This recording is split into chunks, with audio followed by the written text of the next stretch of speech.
মাশাআল্লাহ, কালার দেখলেই তো মাথা নষ্ট হয়ে যাচ্ছে। আমরা অনেকে বিষমুক্ত আম খেতে চাই, কিন্তু বিষমুক্ত আম কিভাবে চিনবো? আমার পাশে একজন ডাক্তার সাহেব বসে আছে, এটা তার শখের বাগান। তিনি আমাদেরকে বিস্তারিত এখন বলবে।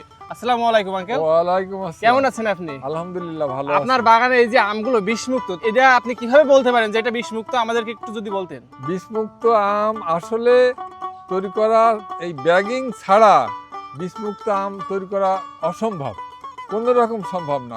ব্যাগিং আম, এই যে ইস্পাহানি কোম্পানির যে ব্যাগ রয়েছে, এই ব্যাগই এই আম বিষমুক্ত, কেমিক্যাল মুক্ত, পোকামাকড় মুক্ত রাখা সম্ভব। এই ব্যাগ দিলে আমে আর বিষ লাগবে না, না, লাগবে না, পোকাও লাগবে না। না। এই আমগুলোর ওজন কেমন হয় আঙ্কেল? 1 কেজির একটু উপরে, আবার 1 কেজির একটু নিচে। 1 কেজি একটু উপরে হয়, আবার 1 কেজি একটু নিচে হয়, তাই তো? এই নিচে আমটার নাম কি আঙ্কেল? কিং অফ চাকাপাত, পৃথিবীর বিখ্যাত আম একটা। এটা থাইল্যান্ডের পৃথিবীর বিখ্যাত আম বলে? বিখ্যাত আম একটা। এটা খেতে কেমন স্বাদ? খেতে এর উপরে স্বাদের আম বাংলাদেশে আছে বলে আমার মনে হয় না। এখন যদি কেউ অর্ডার করতে চায়, এটা কিভাবে অর্ডার করবে? অর্ডার করলে আমাদের নিচেই স্ক্রিনে নাম্বার দেওয়া থাকবে। অর্ডার করলে আমরা তার আমটা যেভাবে ভালোভাবে পৌঁছাই ব্যবস্থা আপনারা করে কি দেব। সারা বাংলাদেশে ডেলিভারি দিতে পারবেন? অবশ্যই পারবো। তো দর্শক, আপনারা কিন্তু দেখলেন ডাক্তার সাহেব খুব সুন্দর করে বুঝিয়ে দিল যে প্রত্যেকটা আম কিন্তু বিষমুক্ত। তো আপনারা চাইলে এখন নিশ্চিন্তে আমগুলো অর্ডার করতে পারেন।